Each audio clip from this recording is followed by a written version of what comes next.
السلام علیکم پیارے دوستو، یہ واقعہ پاکستان کے ایک گاؤں کا ہے جہاں ایک مسلمان شخص رہا کرتا تھا جس نے 5 شادیاں کر رکھی تھیں۔ یہ شخص جس کا نام نصر الدین تھا، وہ دن رات شراب کے نشے میں دھت رہا کرتا تھا اور گاؤں والے اس شخص کو بالکل بھی پسند نہیں کرتے تھے اور اس سے ملنے سے بھی کتراتے تھے، لیکن پھر بھی اس کی 5 بیویاں ایک گھر میں اتفاق سے رہا کرتی تھیں۔ ان میں سے 2 عورتوں سے نصیر نے اس لیے نکاح کر رکھا تھا کہ وہ بے سہارا تھی۔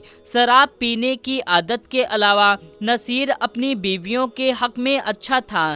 زیادہ شادیوں کی ایک وجہ اور یہ بھی تھی کہ نصیر کی اولاد نہیں تھی اور وہ خود بھی اکلوتا تھا، اور یہ بھی اس کو دکھ تھا کہ اس کی نسل یہیں رک جائے گی، آگے نہیں بڑھے گی۔ مگر دوستو، 5 شادیوں کے باوجود اس کے یہاں اولاد نہیں ہوئی۔ شراب زیادہ پینے کی وجہ سے اس کا جگر ختم ہوتا جا رہا تھا اور 60 سال کی عمر میں وہ چارپائی سے لگ گیا، بیمار رہنے لگا، مگر پھر بھی شراب نہیں چھوڑی۔ اس کی بیویاں بہت پریشان تھیں اور اس کے منع کرنے کے باوجود بھی نصیر شراب پینا نہیں چھوڑتا تھا۔ ایک رات دوستو ایسا ہوا کہ اس نے حد سے زیادہ شراب پی لیا اور سو گیا۔ صبح جب اس کی ایک بیوی نے اسے جگایا تو وہ نہ جاگا، اور غور کرنے پر پتہ چلا کہ اس کی سانسیں بھی نہیں چل رہی ہیں۔ سبھی بیویاں اکٹھا ہو گئیں اور جب دیکھا کہ وہ مر چکا ہے تو چیخنے اور رونے لگیں، کیونکہ نصیر نے نہ سانسیں چل رہی تھی اور نہ دل کی دھڑکن۔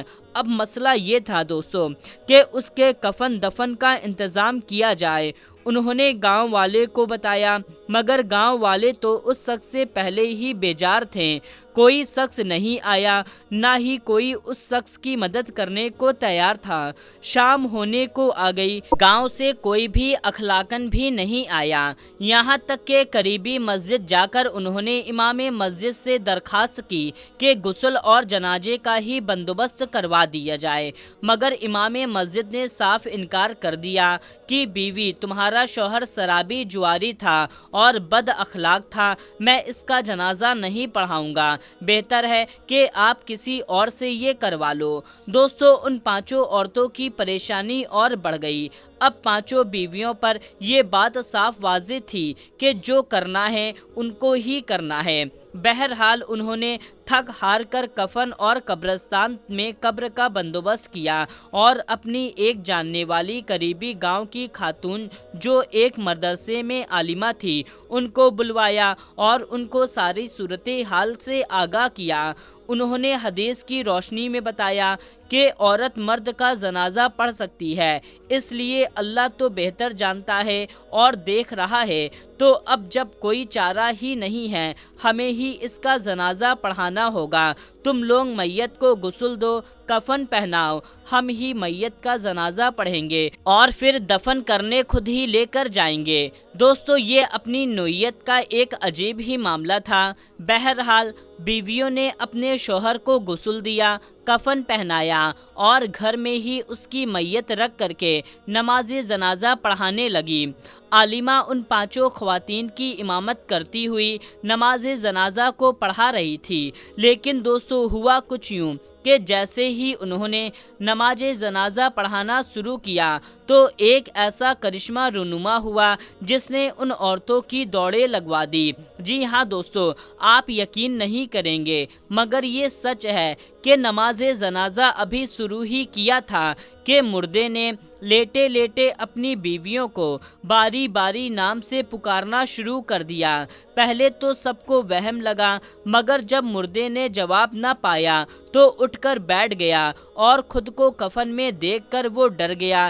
اس سے پہلے کہ وہ حیران ہوتا، وہ سبھی عورتیں چیختے ہوئے دوڑنے لگیں اور کمرے سے باہر جا کر سانس لیا۔ اب نصیر کفن سمیت ان کو پکارنے لگا۔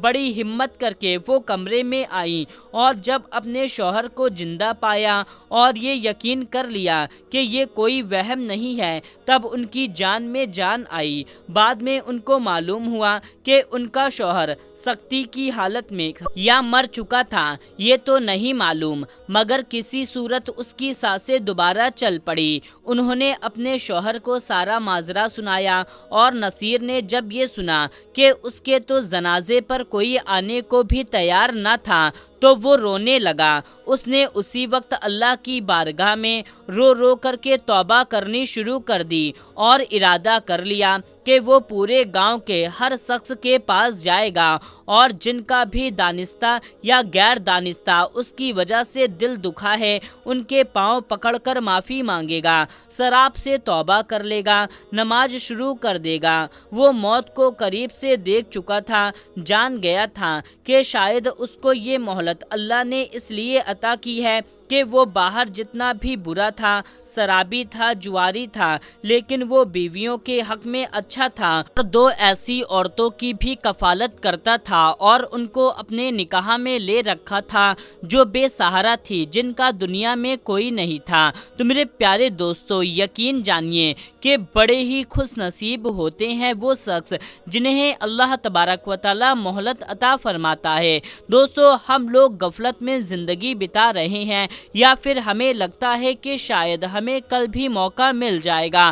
آج گناہ یا غلطی اگر سرزد ہو بھی چکی ہے تو ہم جانتے بھی ہیں کہ ہم غلط بھی ہیں تو بھی غفلت میں رہتے ہیں اور ہمیں بھی توبہ کرنے کی توفیق نہیں ملتی، جبکہ یقین مانیے کل آپ کو یہ موقع ملے یا نہ ملے کسی کو کچھ نہیں پتا ہے، کون سا لمحہ آخری ہو۔ دوستو، ہر کسی کو موقع نہیں دیا جاتا، کب واپسی کا حکم ہو جائے اور آنکھیں بند ہو جائیں اس سے پہلے ہماری آنکھیں کھلنا بہت ضروری ہے۔ ہر لمحہ آخری سمجھ کر اگر جیا جائے تو دوستو شاید ہر لمحہ ہی توبہ ہوگا۔ اس سارے واقعے کے بعد آپ کیا کہیں گے کمنٹ کر کے ہمیں ضرور بتائیں۔ اللہ تعالیٰ سے دعا ہے کہ اللہ پاک ہمیں وقت سے پہلے توبہ کی مہلت اور توفیق عطا فرمائے اور ہمارا خاتمہ ایمان پر ہو، آمین یا رب العالمین۔ پیارے دوستو، اگر آپ کو ویڈیو اچھی لگی ہے تو آپ اس ویڈیو کو لائک کریں اور صدقہ جاریہ کی نیت سے اس ویڈیو کو زیادہ سے زیادہ شیئر کریں۔ پیارے دوستو، ملتے ہیں تب تک کے لیے السلام علیکم، اللہ حافظ۔